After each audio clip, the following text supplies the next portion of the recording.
welcome to day 3 of Mishmas. Okay, I'm cheating again. I've got my workout clothing. I'm seeing my trainer again this morning. You know, during the holidays, my schedule gets so screwed up. Like, we're all just so busy and all over the place. So anyway, I'm seeing him 3 days in a row, which is not normal. It is not normal. But like I mentioned yesterday morning, I thought it would just be easier to change before I came down here. I felt a little bit rushed a couple days ago when I still had my pajamas on. Anyway, who cares about that? We are going to talk about this morning's coffee. It is Odacchio or Audacio. I'm going to go with Odacchio.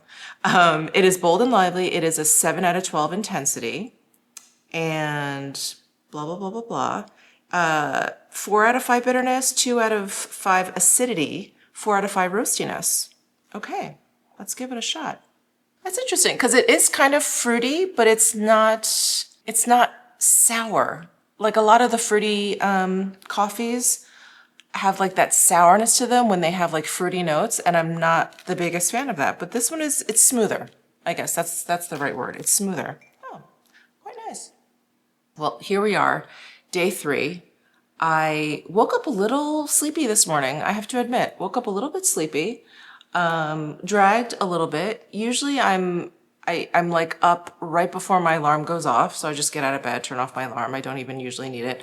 I needed my alarm this morning, so I guess I need a little bit of extra sleep this morning. I'm trying to think if I went to bed late last night. Not really.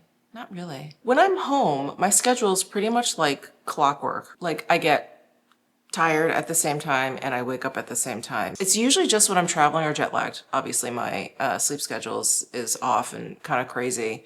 But I have to say, sorry to bring this up again, but let's talk about it. But perimenopause, I want to say for the past few weeks, I haven't had, I feel like an intense like fluctuation where, you know, I'm on hormone replacement therapy. I'm on HRT. I take estradiol, and progesterone, and the progesterone is supposed to help you sleep at nights, whatever. I feel like when I started taking that, you know, my sleep kind of returned to normal. I was feeling great. Some mornings I feel a little bit like groggier than others.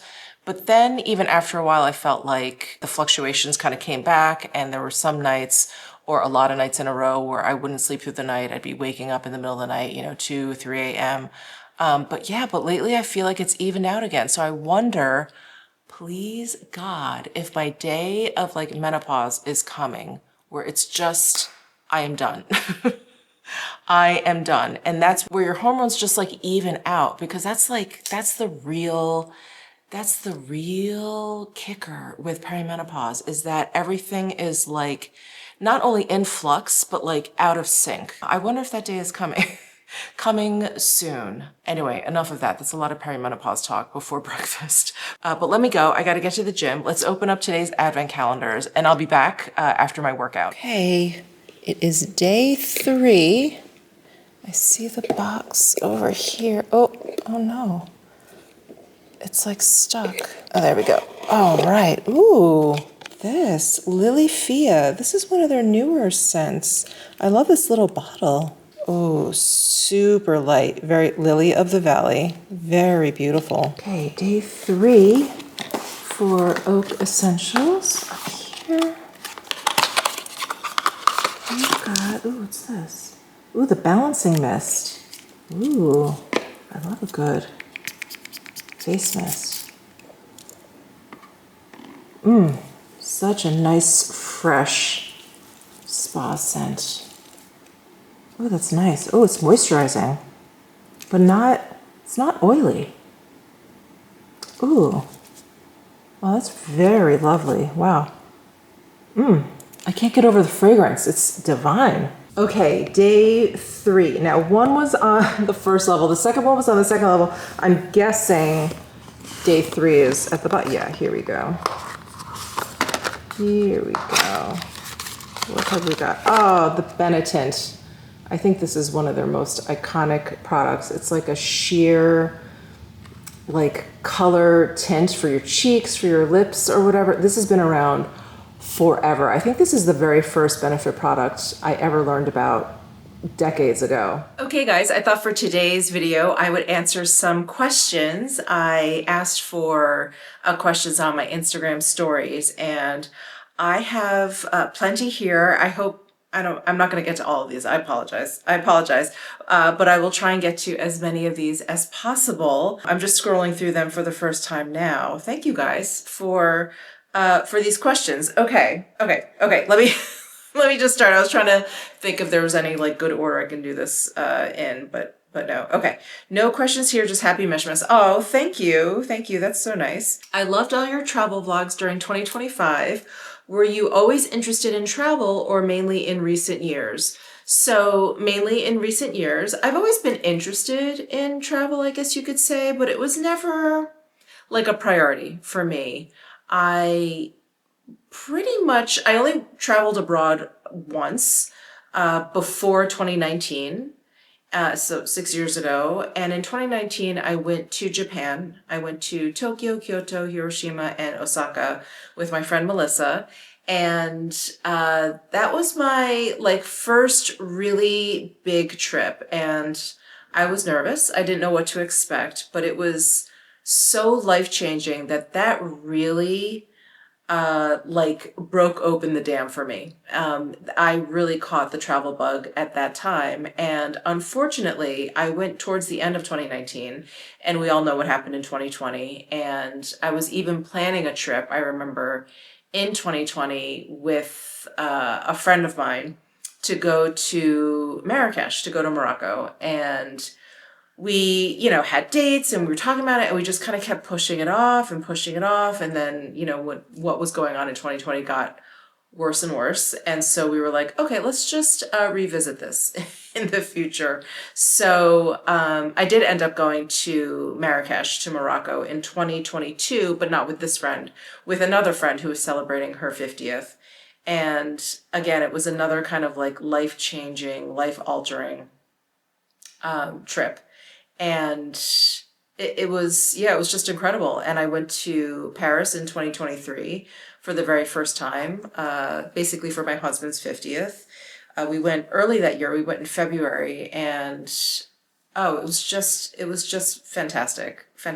And, I vlogged that and, kind of vlogging it and doing the actual traveling and seeing all the sights and editing the footage and getting it up. Like the whole process has been such an absolute joy for me. I love the traveling so much, but I love being able to share it too. And yeah, it's just been great. So it is more of like a recent phenomenon.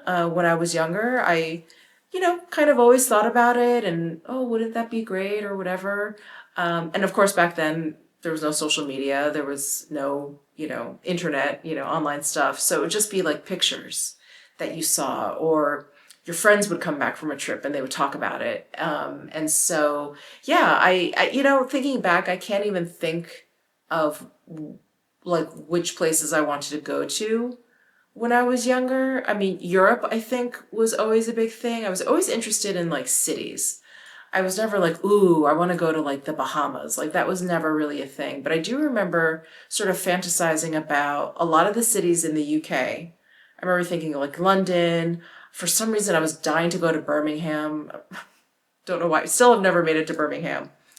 Paris, of course, and Rome. But that's it. It was all the big ones. And I guess, I mean, social media and the internet, it just opens up so many things to you. So, yeah, I really love it. I mean, it's not really like an active regret or anything like that, because my life is so great. I don't really have any regrets necessarily, but I do wish I traveled more when I was younger, or I wish it was like more of a priority than it was. Oh, here's a related question. What has been the favorite vacation place you would like to go back? Well, it was Japan, and I recently just got to go to Japan. I don't know if you guys caught those vlogs, because I did 3 vlogs: Tokyo, Kyoto, and Osaka. And it was just as I remember. I loved it just as much. It was just as much fun. Completely different trips, because when I went in 2019, it was for the Brush Festival, and I got to meet Sonia G, and I was just sort of had just left the knitting world, so I was still kind of like into knitting and crafting, and so I went with a really good friend of mine. She's still a really good friend of mine, but I know her through knitting, and so we were kind of like going to crafting stores and whatever, stationery stores and stuff like that. And I did very little of that in this past trip, which was fine. We did a lot more eating, eating and like sightseeing or whatever. Melissa and I were kind of more on the same page where we just kind of wanted to roam around and, just kind of like eat food as we came across it. Where this past trip that I took to Japan, it was a little bit more structured, or we had like more plans and like appointments and like bookings and things like that. So different vibes in terms of the trips, but it was so fantastic. Japan is so fantastic. It's so different in the best way possible. So I was so glad to be able to go back there. Other than that, I mean, I would go back to anywhere that I've been. They've all been so great for whatever reason. I mean, I loved Milan. I've been able to go back to Milan. Paris, I was able to go back to Paris. I would love to go back to Finland. That was incredible when I went to Finland. And actually, number one on the redo list is Copenhagen. I love Copenhagen. I think that's my favorite city in Europe so far. Obviously, I've not hit all the cities, but I love Copenhagen. Love it so much. The food, the vibe, the climate, I really love. It's just kind of, at least when I was there, it was just kind of gray and cold, which I love. But the food was wonderful, and I liked the density of the city and the size of the city. It was very, very manageable. It was not overwhelming. Like Tokyo and Osaka can feel very overwhelming and massive. It's just massive. Those cities are massive. But Copenhagen felt very like manageable. Like, oh, I can do this. This is fine. This is fine. So yeah, those are some of my favorites. But yeah, I would say number one on like the redo list is Copenhagen. So, oh, someone's checking in on me. Someone asked, home fragrance slash perfume. How was the no buy year? And what did you end up using the most? So, yeah, no buy. I have not bought any fragrances or any candles or diffusers or anything this year. I have been really tempted, probably more tempted to purchase home fragrances than perfumes this year. And I was actually just shopping because, there were Black Friday sales recently, and I wanted to get one of those big Diptyque indoor-outdoor candles with sapin, the like pine tree scent one, because I love it so much. It's so fresh, it's so holidays, and I love that vessel that it comes in. And I was like, no, no, put that away. You can't get that. So yeah, I've been good, and I'm so fortunate to be able to go on this no buy. But I am sent so many, so many candles I have been sent, and so much perfume I've been sent. So, I haven't purchased any on my own, but I have been really tempted, really, really tempted. There was actually a new Parfums de Marly. I believe it's a men's fragrance, and it came in this like grayish silver bottle, and I think it was released maybe early fall, late summer. I was in Nordstrom, and they had like a special display of it, and yeah, I went there. I should not have, but I walked up to it and I like sprayed a little bit on like the little stick, and I was like, "Whoa, that's good." And I sprayed some on myself, and I was like, maybe I could get this. Maybe I could break my no buy for this, but I did not. I didn't get it. So yeah, so I've been really good. And what did I end up using the most? I don't know. I mean, I kind of change it up quite a bit. I do have kind of a small rotation. I feel like that I kind of go through throughout the year. But what would I say I wore the most? Maybe Diptyque's Orilla. Yeah, I think I probably have worn that one the most. I mean, I'm sure you guys are sick of hearing me talk about it, right? I have that. I have the body cream, I have the perfume, and I think they have like a hair mist for it. And I was like, I should get the hair mist too. Why not? But yeah, I love that fragrance. Yeah, I would say that's my most worn this year. What is your favorite type of cuisine? I think I've answered this before, and I think it's the same. It's French bistro. It's delicious. It's easy to find. Actually, not so much in Las Vegas. There's a lot more French bistros going on in New York City, where I moved from when I moved to Vegas. Yeah, French bistro. It's comforting. It's warm. I feel like you can find anything, any time of the year. But I definitely associate it more with like fall, winter because it can be so heavy depending on your selections. But yeah, I love French bistro. I'm not that well. I mean, I do. I love all food. I love all food, but like haute French cuisine is not my favorite. But French bistro. Yes, yes. Like French onion soup, steak frites, like a chicken liver mousse, like all of that. Escargot, I love all of that. So good. Do you have any regrets? I don't really have any regrets. I actually talked about this on my podcast. Shameless plug. I have a podcast. It's called Talk Shit and Laugh. And my co-host, who's like a dear old friend of mine, we've known each other for like 25 years. We were talking about this, whether or not we had regrets. And we both were like, we love our lives so much that of course we don't have any regrets because any perceived mistakes or regrets brought us to where we are now. And, of course, I think if I really hated my life for whatever reason, yeah, I'd have of course, some like deep regrets. But, I guess if I could go back and change some things, I would travel more when I was younger. And actually, I'm going to steal this from my co-host, Sarah, on the podcast, but she said, and this is, well, whatever. She said that she wished that she knew about how important it was to lift weights because, Sarah's just a little bit younger than I am. She's about 2 years younger than me. And we basically came up where it was such a cardio heavy time in the health and fitness world where jazzercise and like, step and aerobics classes and, running, it was just such a cardio heavy time where I didn't, and she didn't, and many of our friends didn't focus on weightlifting. And it is so, so important.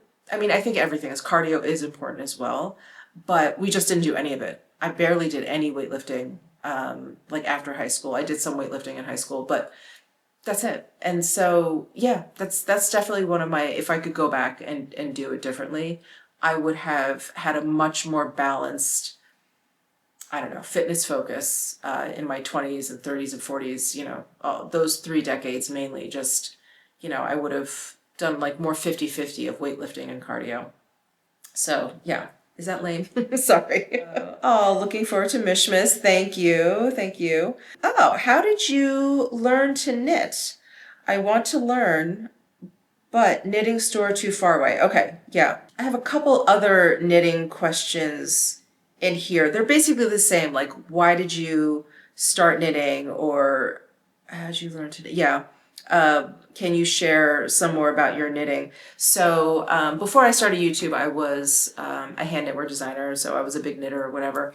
I taught myself how to knit. So I had just come off of training and running the marathon, which, takes a lot of time. The training takes a lot of time. You have to cover a lot of miles. And so I just wasn't running as much. And so I had like some free time on my hands. And I was thinking, oh, what could I do? What kind of hobby could I pick up? And I was actually kind of, thinking out loud with my friend Matthew, who just celebrated his 50th in Japan. And he was like, just off the cuff, he said something like, why don't you try knitting? You're good with your hands. You like fashion. Why don't you try knitting? And for some reason, it just stuck with me. His comment just kind of stuck with me. But it wasn't until probably a few months later, I decided, why don't I try knitting? And there was this sort of resurgence of knitting. right around that time. And if you're not a knitter, you wouldn't know. But knitting was really popular, like in the late 70s, early 80s, because that was when synthetic fibers were really popular, and so it made knitting very, very, very inexpensive. So that's like the yarn that you find at like Michael's and oh, I was gonna say Joann's, but I don't think they're around anymore. Let's say Michael, Hobby Lobby, those kinds of yarns, and so it was very, very accessible. Anyway, there was another big push in the early 2000s. Knitting became kind of this big thing again, and for a number of different reasons, I won't bore you. But anyway, like a cool knitting store had popped up. So anyway, there are all these like signals around me to start knitting. So I went onto Amazon. I got a How to Knit DVD, which I put into my iMac. I went to my local yarn store. Of course, you can do this online now. I got some needles, I got some yarn, and I followed this video. And, the video was perfect for me. I don't think I could have learned from a book very easily, but the video was really helpful. And I think it's almost better than, it depends, of course, on how you learn, but it's almost better than going in store, because when you're watching someone do it, it's almost like they're doing it in reverse, like you're looking at a mirror. But when you get to watch a video, and there's so many resources now online, you don't have to get a DVD, there's like online courses. They put the camera over the person's hands, so you have this like first person point of view camera angle on the knitting. So it's easier, I still think that it was easier to learn that way. And so that's how I did it. And it also felt like, when I looked up in-person knitting classes, and I was in New York City at the time, so there were plenty. I was, very fortunate to have a lot of resources. It just never seemed like the right time. It was like weekdays in the afternoon, and I was like, I work, so I can't make those. So anyway, got the DVD, and that's how I taught myself. And I was very determined to make sure I learned a new technique with every new project that I took on. So I kind of kept challenging myself. And it was also because like knitting was becoming more and more popular at the time, knitting blogs were huge, huge, huge, huge. That was the big, and I think blogging was just a big thing in general. But there were so many knitting blogs where you could do like, knitting projects, and you would have all these blogs come up and all this inspiration. Online patterns were becoming really popular. So it was easy to like learn and kind of progress at that point. But I think there's so many online resources for you that if you don't have like a local yarn store near you, there's so much online. There's so much community. You can go to Ravelry.com, which is like, I don't know, for lack of a better analogy, it's like a Facebook for knitters where you can like meet people, you can post your projects, share pictures, or it's like, I don't know if there's like a recipe or like a cooking version of this, but you can then say like, well, I made these tweaks and I feel like now, this sweater is like a little bit better, or, whatever it is, you can leave notes and stuff. It's a really, really great resource. So that's where I would say you could start is, there are classes online, or you can get a DVD, and Ravelry, Ravelry.com. I've got a couple questions about my blonde hair. So what does your husband think of your gorgeous new look? And just curious why you decided to go blonde. I would say probably since junior high, I always thought like, ooh, I kind of want to go blonde. And which celebrity, I just loved their hair so much. It was Billy Idol. Isn't that weird? I loved his hair color so much because it was like that white blonde, but it wasn't just white. It was just a very, very, very light blonde. And I remember always thinking when I was younger, I was like, oh, I really like his hair, because back then, in the 80s, blonde hair, yellow blonde hair, like that California beach yellow blonde hair was really popular. And it never appealed to me. Or that honey blonde, right? Like that, that hair that had that little bit of highlighting in it. I'm trying to think of a celebrity, you know, like Christy Brinkley, Cheryl Tiegs, Farrah Fawcett, like all of them had that kind of like honey blonde hair. I feel like Farrah Fawcett's maybe was a little frostier, but you know what I'm saying. And I never was really into that, but I always, I don't know, I'm such a weird person. I loved Billy Idol's hair color. And so for some reason that always stuck with me. And so anytime I ever saw it on anyone, I was always like, oh, I really like that blonde hair. And I've always just really enjoyed the idea of having blonde hair. But back then, hair color was not anywhere near where it is. And whenever I saw an Asian person lighten their hair, it was always orange. It was always orange. And I was like, well, that's not good. So I put it out of my mind for a very long time. And only recently, I feel like because, you know, K-pop stars have become so popular and you're seeing so many more Asians on the runway, there are a lot of K-pop, J-pop, you know, whatever, Asian pop stars with like white blonde hair. And I'm like, it's possible, you know, like the possibility. So it all kind of came rushing back to me. And so, you know, I just finally felt like, oh, let's just do it. You know, I'm 52. I have been thinking about this since forever, for how long? And now I think it's actually finally possible. It's not a phase. I'm still thinking about it. Let's just do it. So that's why I did it. My husband, I mean, when I was kind of talking about it, he was like, well, that would be neat. And then I kind of kept like, you know, keeping him up to date with like anything I learned about it. I was like, well, you know, it's actually like, I just have to like bleach my hair and then it has to be toned. And he was like, oh, gee, you know, we were kind of learning together.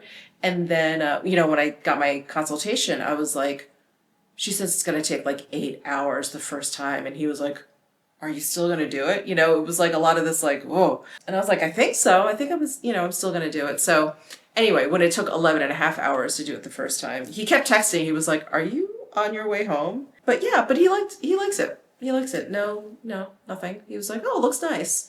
And we both had the same kind of observation about this whole thing.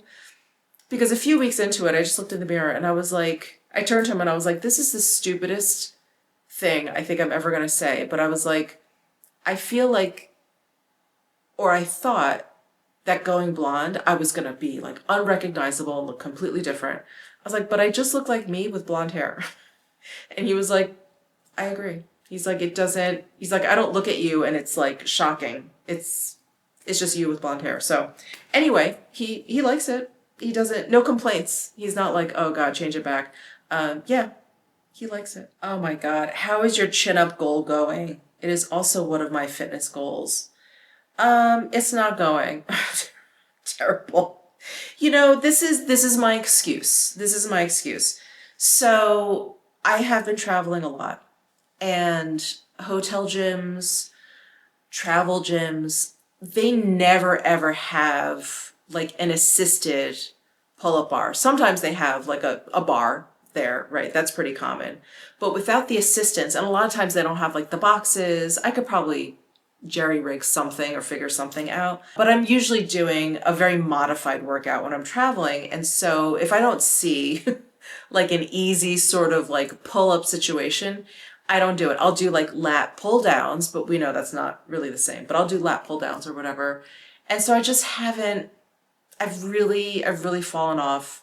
It's still one of my goals. I still want to do it every single time I see someone at the gym and they're just doing it like no problem. I'm like, oh, I have to do it. But now that I'm home, I've been going back to my trainer. I'm like kind of back on my routine. I'm doing it. And the reality is, and this is it's like a kick in the gut kind of reality. If I were to just kind of like lose weight, it would be easier, right? I would have less to lift. It's common sense. So that definitely is like something I've been thinking about. I'm like, okay, so if I just lose a little bit of weight, maybe I'll reach my goal faster. So anyway, that's how my progress is going. It's not much of a progress at all. So yeah, back at it. But the traveling really is very disruptive to any kind of like training or any kind of routine you may be on. any kind of routine, not just fitness and not just eating, but any kind of routine that you're on. It really is very disruptive. Oh, how did you meet Matthew and Mark? Your relationship with them is lovely. Well, Matthew is my friend. They're both my friends now, but Matthew's the one that I've known the longest, and Mark is Matthew's partner. So I know Mark through Matthew, and they've been together now like 18 years or whatever. So I've known Mark a long time. But Matthew, I met in 96, and I actually met him the same weekend that I went on my first date with my husband. So we've all been together for the same amount of time. And that was, well, we're coming up on 30 years, but yeah, I've known Matthew a long time. And I met Matthew through a mutual friend. So he went to high school with someone that went to NYU, and I ended up being in a class with. And actually what's even funnier is this friend of ours, we actually went to Phillips Exeter Academy for summer school in the year 1989. Yeah, that's the year we went. She was there, I was there, but we didn't really hang out at Exeter. We were just, kind of, she's very memorable. She's beautiful. She's very memorable. So when I had class with her, my junior year at NYU, we were both marketing majors. I was like, God, we kind of did the same thing. We were both like, you look really familiar. And then we realized we both went to Exeter, and we went out for coffee. I remember after class one day. I think we went to Cafe Figaro in the Village. But anyway, yeah, and she's like the coolest person in my life. I tell her that all the time. I'm like, you are the coolest person I know. But we've stayed friends. I'm still friends with her, and her and Matthew are still friends. Anyway, we try and get together, all of us. It's hard. She's very busy. But yeah, that's how I got to know Matthew, is through this friend of mine. Yeah, isn't it? It's so funny how we meet people, but I met him, and, immediately we had this camaraderie. And I say this all the time. I'm like, you're like this gay male version of me, because we're so, at the core, we're so similar. So similar. Like, we have very similar opinions about like TV shows and movies. And we come away, not even the same thing like we like or dislike, but we come away with the same things, or we like observed the same things in the show or in the movie. It's so weird. We also have very, very similar like food preferences. We have like similar like sensibilities. Anyway, it's very funny. So yeah, Matthew and I are very, very close.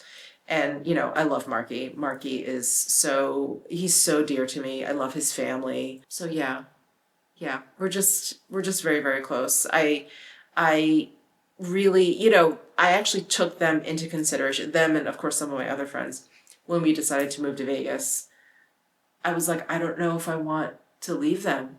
They were, if I were at that point to have stayed in New York, they would have been the reason I stayed. But anyway, I'm glad I'm still able to see them quite a bit. Have you visited Hong Kong? Details, please.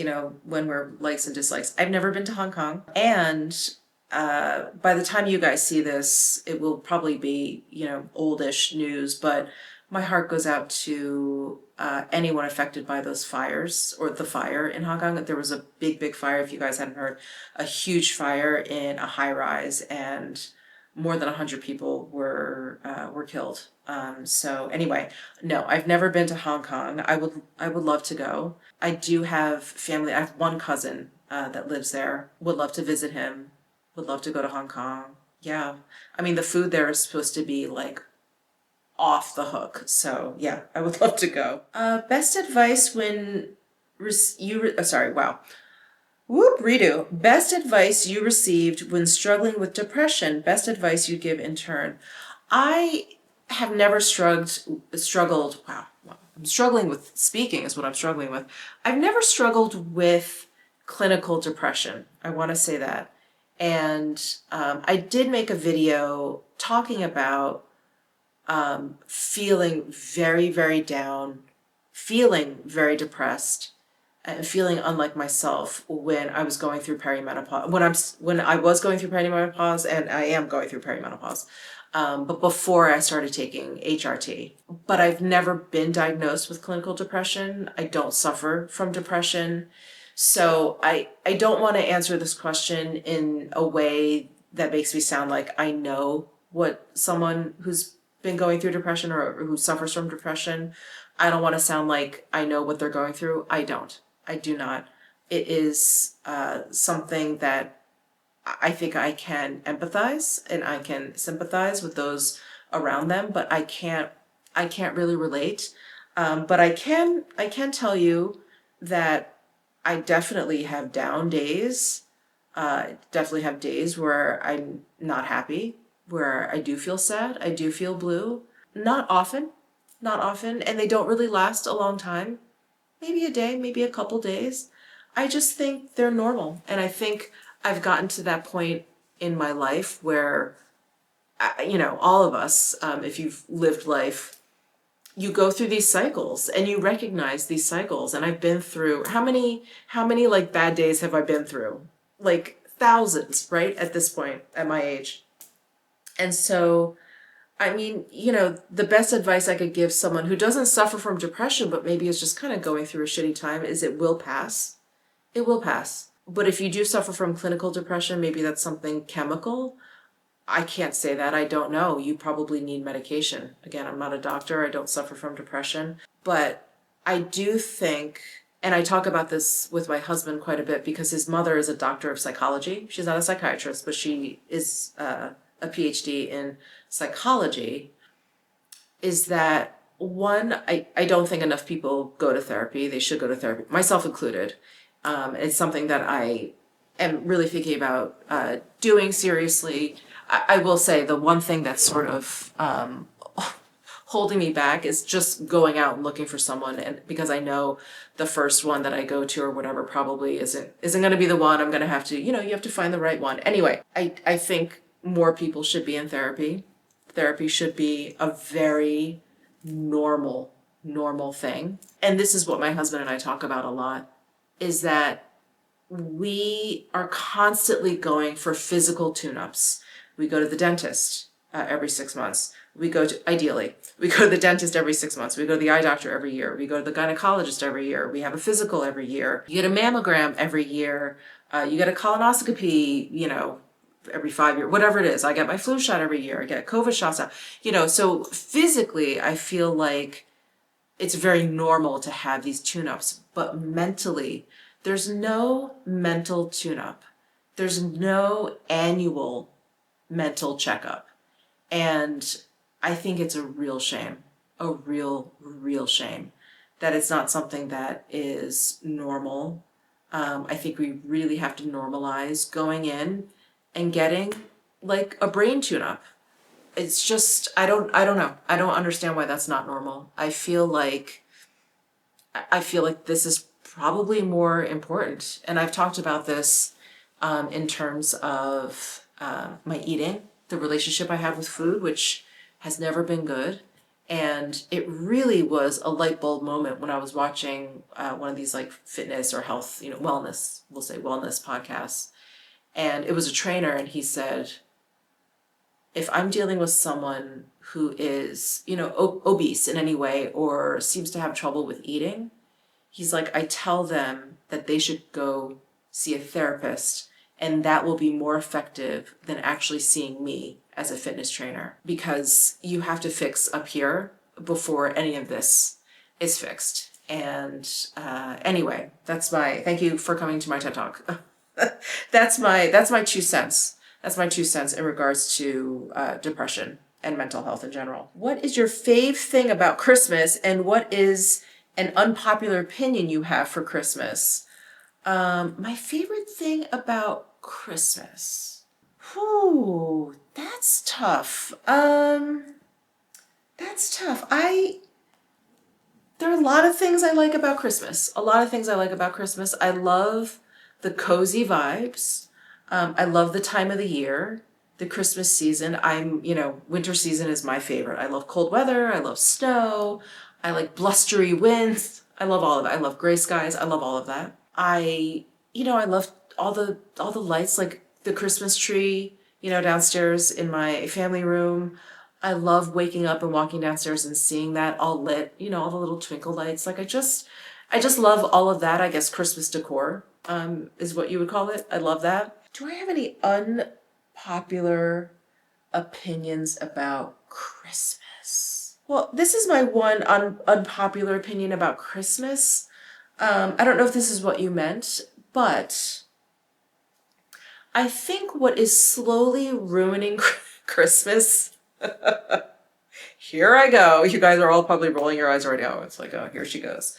The one thing I feel like is ruining Christmas slowly, is chipping away at the Christmas spirit, at least for me, is this weird phenomenon that every year we need to celebrate Christmas earlier and earlier. I don't understand why we're like decorating for Christmas like before Halloween. Why there's like Christmas stuff out at the same time as like back to school now. I used to remember thinking like putting up your tree before Thanksgiving was blasphemous. And now to have, it just makes, to me, it just makes it less and less special. Like if I were to have my Christmas tree up 24/7, 365, it wouldn't feel as special to me as it does during the season when I walk down the stairs and I see it there or whatever, and like turning it on, plugging it in, and like seeing it light up. It wouldn't be as special, right? I mean, that's common sense. It just wouldn't be as special if we have it all the time. And I feel like that's what we're like moving towards, is just having Christmas all the time. And I know people say that, oh, I can have Christmas all year, all the time. And it's like, well, then it just wouldn't be special. Then it wouldn't be Christmas. Then it would be normal. It would be normal everyday activity. So that's my unpopular opinion. I want it to stay special. So I don't want to be celebrating Christmas. Definitely not before Halloween. If you want to put your Christmas tree up before Thanksgiving, okay. All right. That's okay. At least it's cold out. We're starting in with the family holidays or whatever. But definitely nowhere near Halloween should we be talking about Christmas. That's my unpopular opinion. Okay, my battery just died, which means I've been talking for too long. So I'll do a couple more. Is the Surratt foundation still your number one of all time? You know what? And you'll see a video on this probably in a few days, but I think the Dior foundation stick has taken the first place from Surratt Dewdrop Foundation, and not for any reason like I think it's a better foundation, because I love the Dewdrop foundation. I do. I love the way it looks, but the foundation stick is just easy. It's just easy, and it works in every climate. I've traveled with it everywhere this past year. It's just fantastic. I have it on right now. I have the Dior foundation stick on right now. It's just great. I just love it because the texture is great. It blends in easily. It works in any climate. You can travel with it. You don't have to worry about it breaking or leaking. They have such a huge shade range. 1.5 and 2N both work for me. I mean, just fantastic. The Surratt Dewdrop foundation is phenomenal. It is phenomenal. But it just, if they could somehow morph that into a stick foundation, then maybe that would be my first choice again. But there's something about the stick foundation. It's just so easy to use. And yeah, and it's a great foundation. What are your biggest learnings this year? Oof, we're going to end on that one because that is, wow. Some of the biggest learnings from this past year. I think a lot of it has to do with aging, because I turned 52 this year. You hear this saying a lot, especially from older people, but you really start to feel it. I think you really start to feel it when you kind of come into like your 50s, and that is, life is really short. It really is. And again, it's something we hear, and it's something I feel like can resonate with you for sure. I mean, I definitely would think of that often when I was younger, but you really start to take action in your 50s. And yeah, if I, and it's one of those things that I have learned firsthand. I have heard, shared with me. It's like, whatever it is you want to do, do it. Just do it. Not tomorrow, right now, today. Just start doing it. Take that one step towards whatever goal it is or whatever it is you want to do. Just don't, there's no point. There's no point in waiting. And I think it really kind of hits home in your 50s, because this is so morbid, I'm sorry, but like in your 40s, your friends' parents start to become ill and start, and pass away. And in your 50s, it's your friends that start to become ill and pass away. And it's one of those things that you just have to experience. Like, I could sit here until I'm blue in the face and tell someone who's 30 that this day is going to happen and that you need to do what you want to do it now. Do it now. Don't wait until you're 50. You hear people say that all the time, but you know what? You're going to wait until you're 50. If you're 30 and you're watching me, you're going to wait until you're 50. But anyway, don't wait, because I can't tell you how many times I've heard people say, oh, I'm gonna do that. I'm waiting until retirement. It's like they work themselves to the bone. They retire, and they think that when they retire, they're just gonna have all the time in the world for all the hobbies that they've put off, all the traveling that they've put off, all of the care and attention that they wanted to put onto themselves. And I cannot tell you how many people I know personally that have retired and become very ill and are now spending all of their time going to doctor's appointments, getting treatment, whatever it is. And you just can't wait. Just don't wait. Just don't wait. And that really, I think, is like the biggest takeaway from this past year. It's, life is, it's precious. Life is precious, and it really is really, really short. And let me tell you, this is another thing you hear about when you're younger, but until you live it, you're not going to fully understand. But man, does life speed up. It really speeds up. I can't tell you. It used to be like, oh, last week, oh my God, that was last month. Or last month, oh my God, that was like a few months ago. Now it's like, oh, last year. Oh wait, that was like 4 years ago. Time just like speeds up, and it feels like it's doing it exponentially. Was this a downer? Sorry. So yeah, those are my learnings. Do it. Just do it. My husband and I, we say it more and more. There's like, from something as small as like, there's like a restaurant that we want to try, and we put it off and we put it off. And especially here in Vegas, if something's not doing well, they close it. They don't care. They just close it. So a restaurant will be here one day, brand new, and then the next day you're like, what happened to that restaurant? And it's like, oh, they weren't doing well. I was like, it was open for like 2 months. They're like, yeah, it wasn't doing well. They're going to put something else there. I'm like, wow. So yeah, now, especially when it comes to restaurants or just anything we want to do, we're like, we have to do it now. Let's do it now. It may not be there tomorrow. We may not be there tomorrow, but it may not be there tomorrow. So yeah, that's my biggest like learning. I've really taken it to heart, and it's probably why I traveled so much this past year. It was like, if anyone even made the slightest noise about like, oh, do you want to go to? I was like, yeah. Yeah, let's do it. Let's go. It was like, I didn't care. It was like no holds bar. So, yeah, if I can pass that on to you, if there's one message I can pass on to you, it is do it. Do it today. All right, guys, that is it for today's Mishmas video. Thank you so much for tuning in. Thank you so much for all of your questions. I'm sorry I couldn't get to all of them. Yeah, we'll do this again. We'll do this again in the future. Thank you so much. Subscribe down below if you haven't already, and let me know what some of your answers are to some of these questions that I answered. I would love to hear from some other people, especially this last one. Like, what are some learnings? What are some takeaways from this past year? I'd love to hear from you. All right, guys, I'll see you in the next one. Bye.